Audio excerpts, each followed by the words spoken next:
वैसे भी हमने राष्ट्रपति से इच्छा मृत्यु मांगी। आज हम लोग चाहे लोग मृत्यु दे दे, चाहे लाठी मारे या गोली। मेरे 2 छोटी बच्चियां हैं, मैं मर भी जाती लेकिन उनको कौन पालेगा। हमारा गुनाह ये कि हम ओबीसी के लोग हैं, हम लोगों को निगलेक्ट कर दिया गया हर जगह से।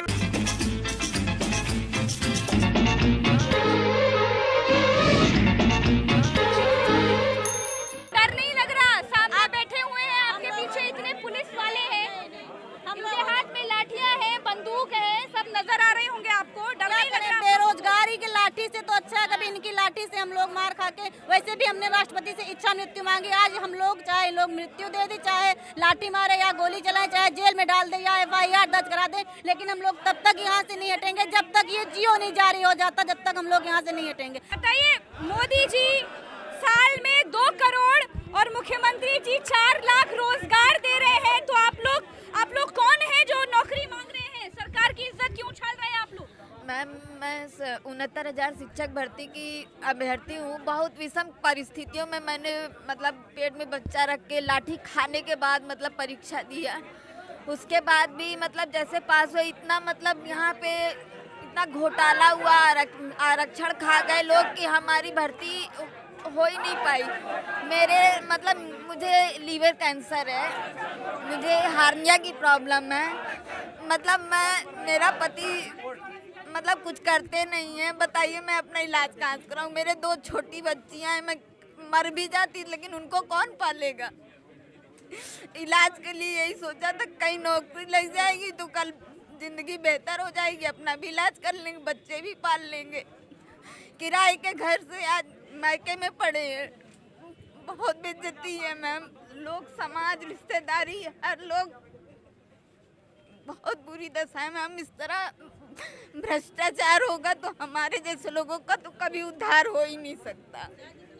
चाहे हम कुछ भी कर लें, आगे भर्ती आएगी उसमें भी तो यही होगा, हम लोग तो ऐसे ही रह जाएंगे। इतनी बड़ी तादाद में आप लोग अलग अलग जिलों से यहाँ पर पहुँच गए हैं।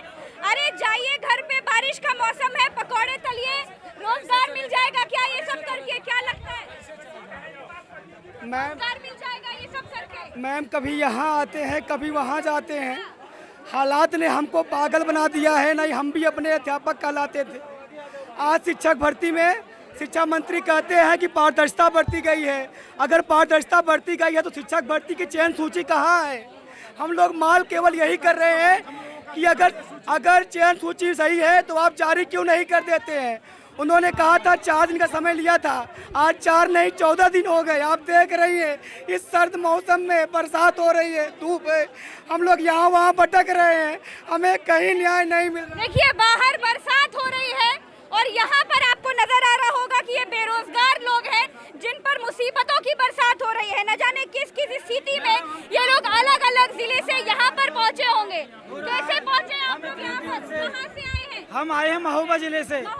जी, इतने आप कहाँ से आए हैं? हम कानपुर से आए हैं, शाहजहांपुर। इतने अलग अलग जिलों से आप लोग आए हैं, महिलाएं आई हैं यहाँ पर। आप लोगों को डर नहीं लगता? सरकार से लगता है, 2 बार लाठी खा चुके हैं हम। 2 बार आंदोलन जब किया था हमने दिसंबर जनवरी में, हमारे पैरों हाथों में सब जगह चोटें आई थी, फिर भी हम इतने मजबूर हैं। हम अपनी मांगों को शांतिपूर्वक करना चाहते हैं, फिर भी हमारी बात सरकार तक, माननीय मुख्यमंत्री जी तक नहीं पहुंच रही। शिक्षा मंत्री मुख्यमंत्री को गुमराह कर रहे हैं। माननीय शिक्षा मंत्री जी माननीय मुख्यमंत्री जी को गुमराह कर रहे हैं। और नौकरियां तो मिलती है, ये बताइए, नौकरियां तो मिलती है। शिक्षा मंत्री के भाई को भी तो मिली थी ना ईडब्ल्यूएस कोटे से। आप लोगों ने क्या गुनाह कर दिया जो सरकार आपकी सुन नहीं रही? हमारा गुनाह ये कि हम ओबीसी के लोग हैं, हम लोगों को निगलेक्ट कर दिया गया हर जगह से। इतनी बारिश हो रही है, कहाँ चले आए आप लोग? यहाँ पर ये हो हल्ला करने से नौकरी मिल जाएगी क्या, ये बताइए? मैडम क्या करे, कहाँ जाए मैडम? मंत्री जी से 2 बार मुलाकात हुई, पहली बार हुई तो अंदर लेकर के गए, आपकी बात रखवाई, आपको बुलाया भी गया, 4 दिन का वक्त दिया गया, क्या हुआ? मैम 4 दिन में कोई भी अधिकारी एनसीबीसी में जवाब देने को तैयार नहीं है। मंत्री जी ना हम लोगों को फोन उठाते हैं ना कुछ करते हैं। उन्होंने उस दिन केवल आप लोगों ने मंत्री जी को काहे डरा दिया कि फोन रख लिया आप किनारे, आप लोगों का फोन नहीं? मैडम हम लोग बच्चे, हम लोग डराने वाले लोग नहीं है मैडम, लेकिन माननीय मंत्री जी से या सब जिससे भी गलती हुई है, लेकिन वो किसी भी हाल में अपनी गलती मानने को तैयार नहीं है, हम लोगों को न्याय देने के लिए तैयार नहीं है। अब हमारी गुहार हमारी मुख्यमंत्री जी से है कि भाई हमें न्याय दिला सकते हैं। माननीय मुख्यमंत्री जी प्लीज हम लोगों की बातें सुन लीजिए, देख लीजिए, अगर हम लोग गलत होंगे तो हम लोग वापस चले जाएंगे। एक बार माननीय मुख्यमंत्री जी हमारी टीम से मिल लीजिए, देख लीजिए क्या ऑर्डर आया है। अभी तक आप मिले नहीं है मुख्यमंत्री? माननीय मुख्यमंत्री जी नहीं मिल रहे। ये लोग मजबूर हैं, इसीलिए यहाँ पर इतनी भीगते हुए जाड़ा गर्मी बरसात गंदी जमीन में बैठ करके देखिए हमारे उत्तर प्रदेश का शिक्षक, उत्तर प्रदेश का शिक्षक अब देखिए जमीन पर बैठा हुआ है।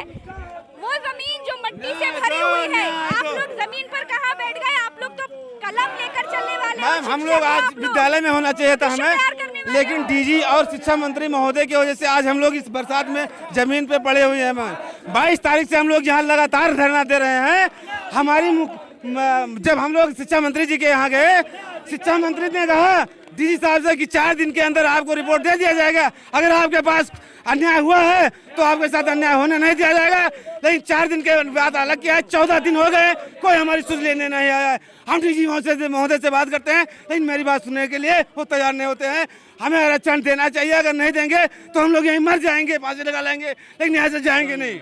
मैम 7 तारीख को पत्राचार के माध्यम से भी इन्होंने रिपोर्ट जो है एक्सेप्ट कर ली और इनको मिल गई।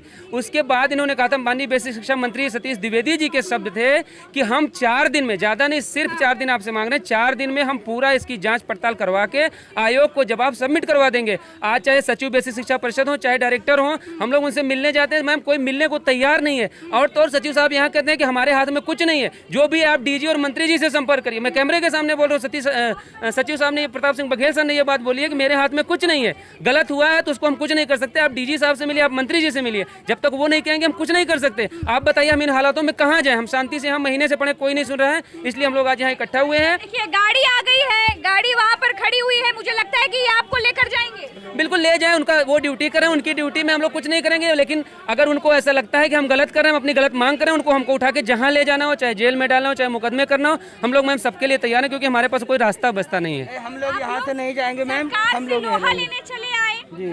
सरकार मैम क्या करें, क्यों नहीं सुन रही है आप लोगों की? मैम कोई नहीं सुन रहा है। माननीय बेसिक शिक्षा मंत्री जी ने खुद कहा था कि 4 दिन में हम जवाब दे देंगे। 4 दिन के मैम 15 दिन हो गए, अभी तक जवाब नहीं दिए। ये अधिकारी जो डीजी महोदय हैं और भी अधिकारी हैं, ये लोग बैठे हैं, इन सब लोगों को पता है कि आरक्षण घोटाला हुआ है, लेकिन ये लोग अपना मुंह नहीं खोल रहे हैं। मोदी सरकार करोड़ों रोजगार की बात करती है, योगी सरकार 4 लाख रोजगार की बात करती है। सरकार कहती है कि सरकार में किसी तरह का कोई भ्रष्टाचार नहीं होता, राम राज्य वाली सरकार है, सीधे साधे सरकार है। आप लोग क्यों इल्जाम लगा रहे हैं कि भ्रष्टाचार घोटाला हो गया? आपके माध्यम से हम बताना चाहते हैं कि हमें नहीं रोजगार मिला, हमें हमारा हक नहीं मिला, तो हम क्या जाने कि 4 करोड़ मिला कि 10 करोड़ रोजगार मिला। हमको हमारा अधिकार, जो 69,000 शिक्षक भर्ती में आरक्षण का घोटाला हुआ है, मंत्री साहब बोले कि 4 दिन में तुम लोग का निराकरण करा देंगे। बताइए हम लोग की क्या मजबूरी है? प्रशासन हम लोग को दुश्मन समझ रहा है और यहाँ के लोग ये सोच रहे हैं कि हम लोग कोई आतंकवादी लोग हैं, यहाँ आके कैसे इकट्ठा हो गए। बताइए हम लोग क्या करें? अपनी मांगों को लेकर अपनी मांगों को ना उठाएं।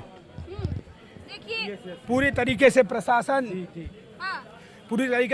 देख लीजिए मैडम, लगा है कि ये लोग चले जाएं। हम लोग कहाँ जाए? हम लोग यहीं लखनऊ की सड़कों पे रहेंगे, हमको जेल भेज दें। आप लोग ऐसे देखिए मैम, जब तक हम लोग को न्याय नहीं मिलेगा, जब तक हमको न्याय नहीं मिलेगा तब तक हम मैम यहीं रहेंगे। और हमारे पास कोई बचा भी नहीं है रास्ता। अगर हमें नौकरी नहीं मिलेगी, हमारा घर परिवार कैसे चलेगा ये बताइए।